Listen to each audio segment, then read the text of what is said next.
The Galactic Council chamber shimmered with light as dozens of alien envoys gathered around a circular dais. Each representative spoke in hushed tones, their voices betraying curiosity, worry, and something else, fear. The topic of discussion wasn't trade routes or treaties, but the newest arrival in their part of the galaxy, humanity. For centuries, the Council had encountered new civilizations and carefully folded them into the order of interstellar society. Some races were ambitious, others cautious, and a few dangerous. But none had sparked such immediate unease as the humans. They were newcomers, yet their rapid expansion, stubbornness, and disregard for fear unsettled the older empires. "We have scanned their ships," rasped the scaled ambassador of the Kreth. His long claws tapped against the datapad. "They are crude in design. No elegance. No artistry. Just raw function. Still, they carry armaments that should not exist on vessels so young." Another envoy, a crystalline being whose voice rang like chimes, interjected. "Perhaps they compensate for weakness, a fragile race hiding behind weapons." A low rumble of disagreement echoed. Fragile wasn't the right word. Reports from the frontier painted a very different picture.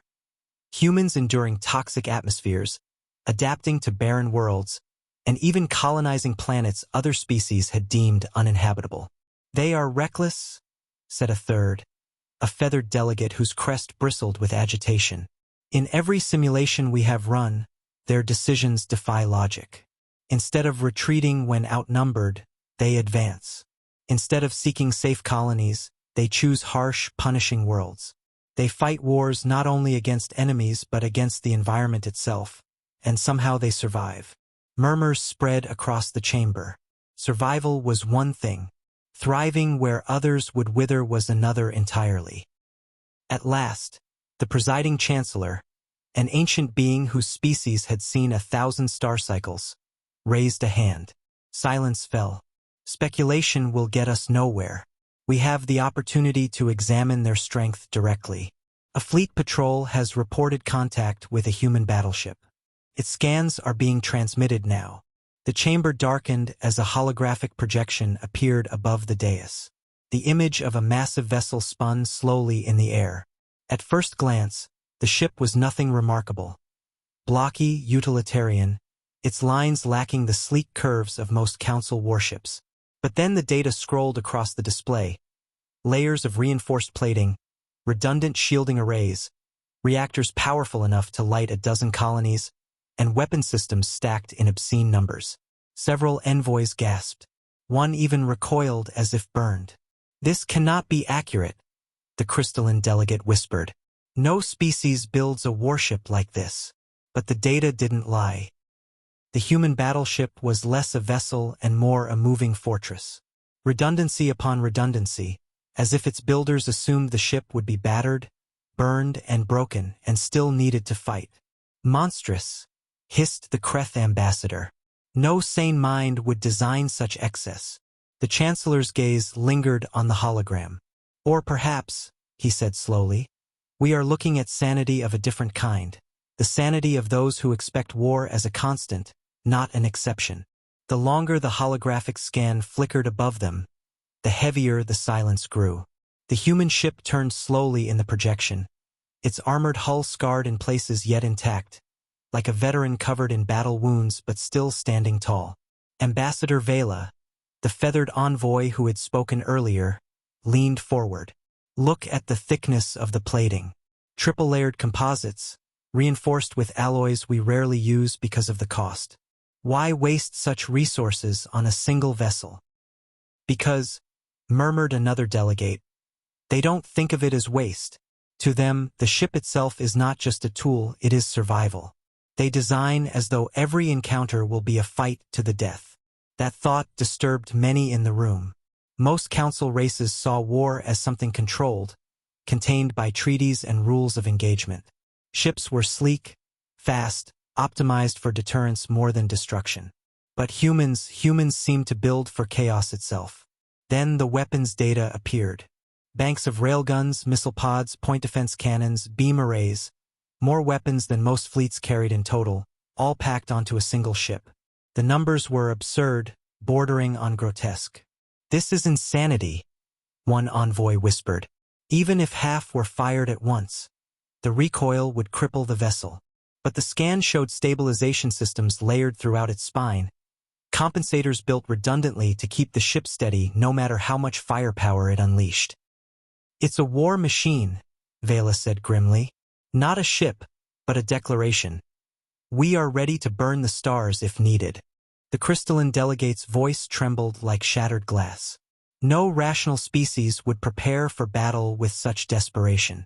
What drives them to this madness? The Chancellor's aged eyes narrowed. Perhaps not madness. Perhaps history.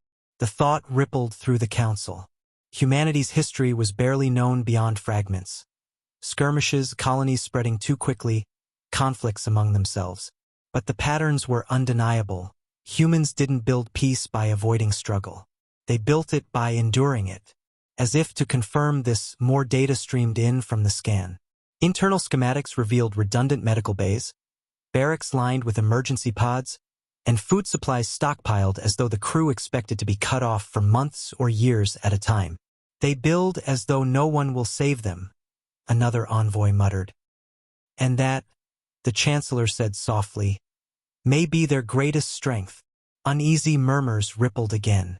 It was one thing to fear a powerful weapon. It was another to realize the minds behind it were prepared for endless conflict, unshaken by the possibility of being alone. The Kreth ambassador hissed through his fangs. "We should act now. Humanity must be restrained before their philosophy spreads. If this is how they build their ships, what will they build next?" But not all agreed. A soft, chiming voice rose from the crystalline delegate. "Or perhaps they do not seek conquest. Perhaps they only seek to ensure survival. Maybe the reason we find their ship so disturbing is because it mirrors something we lost long ago. The instinct to endure at any cost." The chamber fell silent again. For the first time, doubt spread not about humanity but about themselves. The chamber lights brightened slightly as if to cut through the tension, but no one moved. All eyes remained on the projection of the human warship, its silhouette turning slowly like a predator circling prey. Sarah, a soft-spoken envoy from a minor trade species, finally broke the silence. "Why does this disturb us so deeply? We have seen weapons greater in scale.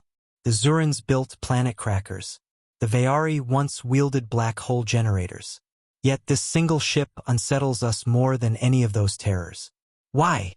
The answer came not from the Chancellor but from Daniels, a scholar advisor seated quietly near the edge of the chamber. He was not a warrior but had studied human history extensively. Rising to his feet, he spoke with deliberate calm. "Because those weapons you name were built as exceptions. They were deterrents, not tools. But this," he gestured to the projection, "this ship was built as a standard. Humans did not design it for show, nor as a last resort. They designed it because, to them, every voyage into the void is war waiting to happen." A shiver passed through the chamber. The delegates shifted uncomfortably, realizing the truth. Humanity didn't see peace as the default state of existence. They saw conflict as inevitable and survival as something earned through preparation. Vela clicked her beak uneasily. If this is true, then their rise cannot be ignored. One battleship may not threaten the Council, but an entire fleet built with this philosophy. The Kreth ambassador slammed his claws against the table.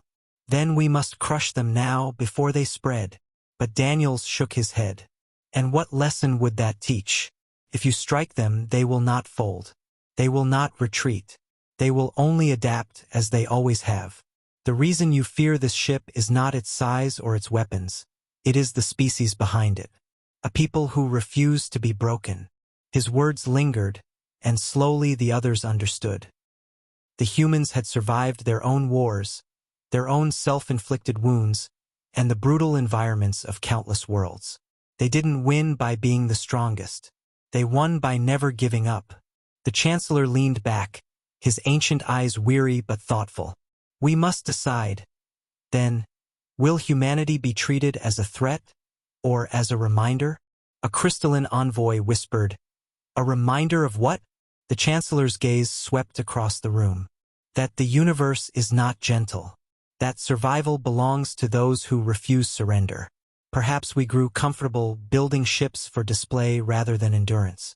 The humans have not forgotten what we chose to forget, that peace is fragile, and only those prepared for war will keep it. The hologram flickered one final time, showing the battleship's colossal frame bristling with weapons, its hull layered with scars yet unbroken. To some, it was monstrous. To others, it was inspiring. But to all, it was unforgettable. When the meeting adjourned, the delegates left in silence, each carrying the same thought. The humans had not just built a battleship. They had built a warning.